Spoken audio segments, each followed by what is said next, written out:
night long. All night long. Hey everybody, Mike and Big E once again, Wrestling Ramble. Thanks for joining us. Summer's fast approaching, and the herald of summer coming, one thing that we've been talking about for the past, well, ever since we needed to start talking about it, is the return of Lucha Underground. Mm-hmm. Dario Cueto's finally opened the temple. Finally.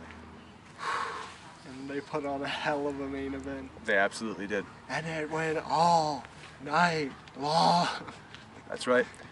One lucha, and it was for the one title, the top title, the Lucha Underground Championship. Johnny Mundo defending against the Mac. It was a hell of a match. Mm-hmm. 3 pinfalls between the both of them. Well, I guess 6 between the both of them. Right.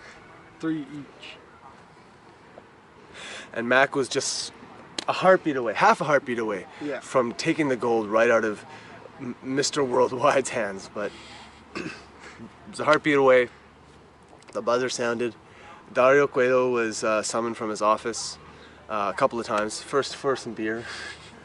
That was amazing. To revive the Mac. He needed a wake-up call. The beer revival. And the beer revival worked like gangbusters. Mm-hmm. And at the end of the match, Dario came out and he declared, much to my delight, that there are no ties in the temple. None. He didn't ring the bell that night. Nope. But he said for next week, it's gonna be the same. Right. It's gonna go all night long once again. Well, I have a feeling it's not gonna take up the whole match. He said all night if needed. Well, yeah, all night if needed. So it's just a single match, not necessarily an Iron Man match. Yeah, you're right. Right. One fall to a finish, I think. Mm-hmm. So, should be good. And then who knows who else we'll see. But it's a hell of a way to start the season. Or the mid-season, I guess. It kind of feels like a new season. Yeah. To an extent. Well, it does, just because we've waited. But, yeah. It still is technically the same season. We've mentioned this before on the show, but I think now it warrants mentioning once again that by taking a little break, it refreshes the product. It makes us want it more. Mm-hmm. And I think after all these years, WWE shouldn't be afraid to take a small break every now and then. I realize they've got this streak going, but at the top of the mountain now. And it would take any other show decades to replicate it. Exactly. So why not just take a little break every now and then? Because it will help the numbers in the long run, I think. Yeah, it would.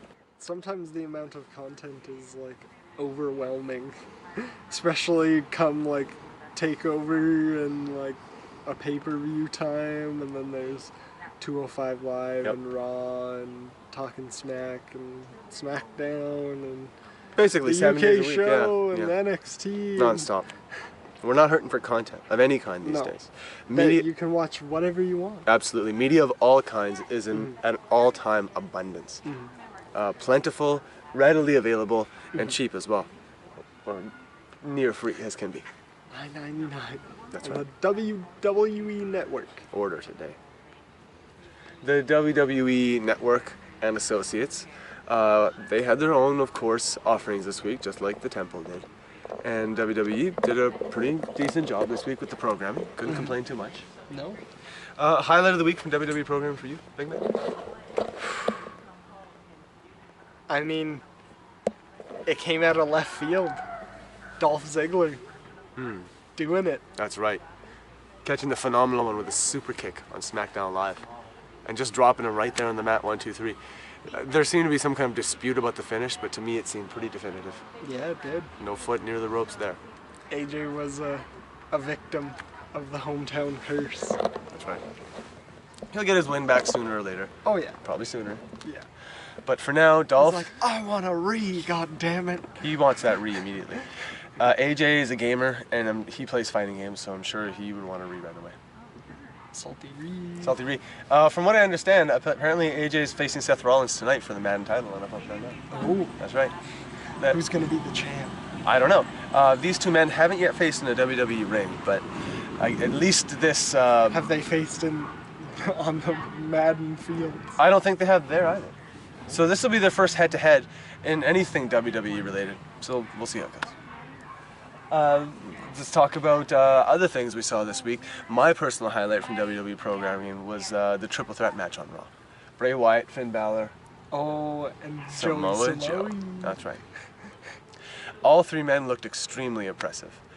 Finn definitely not looking outsized whatsoever by the two bigger men. No. And all three of them were able to impress in their own way in the time that they were provided. Definitely. I thought it was a 5-star match. Yeah, I'm sure Meltz would approve. Even the finish was good. Well, I don't know about that, but I'm sure Meltz would approve. As we also saw in this match. it's not in the Tokyo. No, oh yes, I'm sorry. Yeah. Chop me down with my own logic. You're right. It wasn't in the Tokyo Dome. It was in Green. It was somewhere in South Carolina, right? Greenville, South Carolina. That was a Raleigh. Yeah. Yeah. A crowd which is, for the most part, unimpressive, surprisingly. Yeah, unfortunately. Well, you can't win. Pretty cold. Yeah, relatively cold. Can't beat that VIPW Nanaimo taping. Yes, the local federation VIPW put on an extremely good show this past weekend. The first ever television taping from the Departure Bay Community Center in the heart of Nanaimo. In the bay, that beautiful bay. Absolutely. That we had a nice fire on. It was lovely. Yeah, very lovely. And the energy in the crowd was just unreal. Too sweet. Just dropping him on the Lego. His back. Unbelievable. The type of action you'll have to check out, I was about to say live, taped on Shaw TV, coming very soon. Check your local listings. That programming should be on the airways within the next month. I kind of Eric Bischoff a little bit there. We didn't give away a finish. You just well, that you didn't give away a finish. yeah, you're right. That wasn't a finish too. No, that's the type of thing. That's just a spot. That's the type of thing that if this were DVD, and it probably should be, that'd be in the trailer. You're right. Well, should it be in their trailer though? Because they don't want to give away everything. That's a hype spot. Why wouldn't you put that type of thing in the trailer? Just a little tiny tease. It doesn't have to be the entire thing. Maybe just the pouring out of the Lego, just for a second. Yeah. Not showing anybody taking any bumps in it. Yes, I like that. Right. That's a good idea.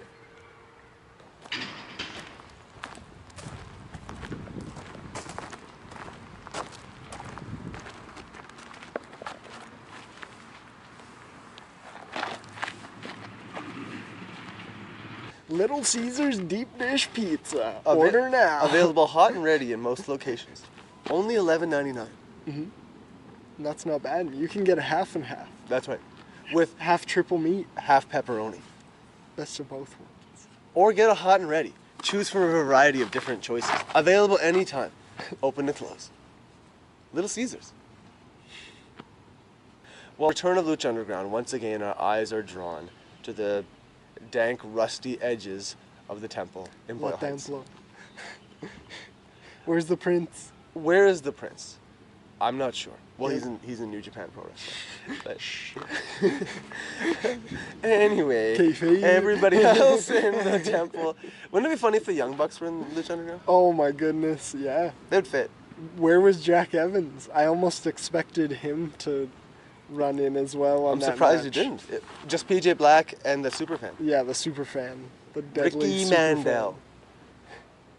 who was an early Lucha Underground jobber. I'm glad to see that he's back on television. Good for Ricky. Too many Johnnies, too many Johnnies. Yes, there was an abundance of Johnnies. Too many Johnnies, you might even say.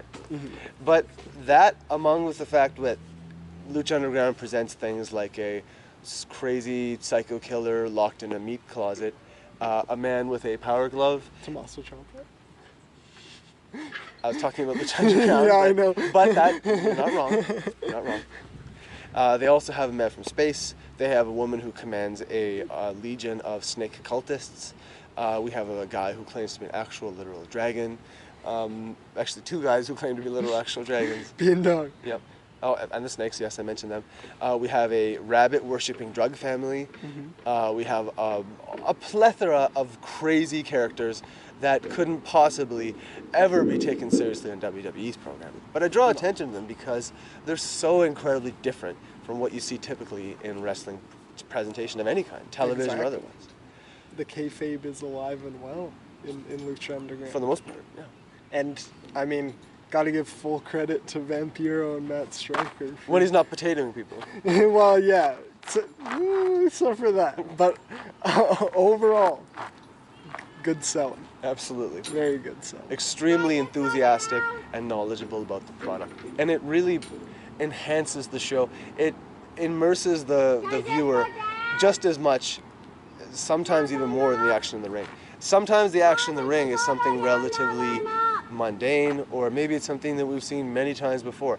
Just something as simple as I don't know, just a suplex sometimes. Just something as simple as a suplex can be made so much more hype with a hot crowd, like we talked about, and extremely good commentary.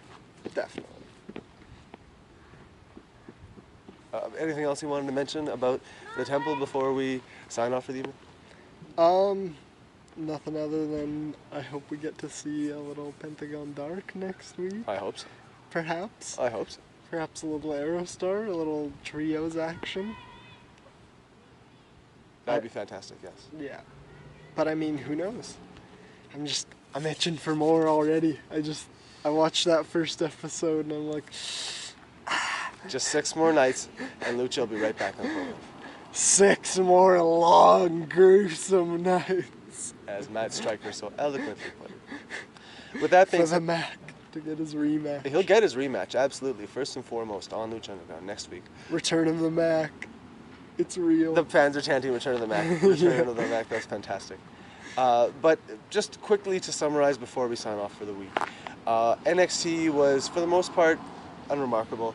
Yeah. There was a fun tag match at the end, Sanity taking on Cassius Ohno and who was his partner?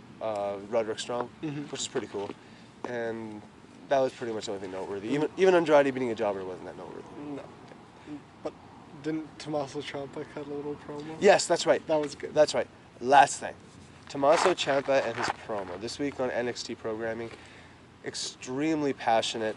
I could sense that every word that he was saying, even though it wasn't entirely true, he meant what he was saying. There was emotion behind every single syllable. I don't know for a fact that Tommaso Ciampa wrote that all himself or if someone wrote it for him, but the fact was it came off sounding extremely well put together. What do you think? Did he just kind of do that off the cuff, or did someone write that for him?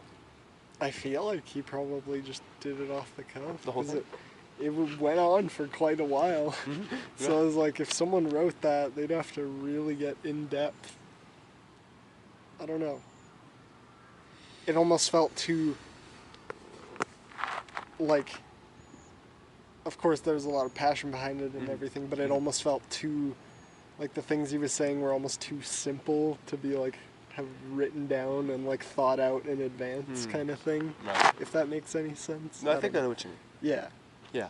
Yeah, you're right. It wasn't like a typical movie monologue. Yeah, yeah. It was a wrestling promo. So that being said, I guess it was off the cuff. And if so, good job, Ciampa. Way to go. Can't wait to see more of it. Got a lot of heat. Got a ton of heat. And I can't wait to join everybody again in the house next week for Wrestling Ramble. Once again, thank you so much for watching. Lucha, lucha, lucha.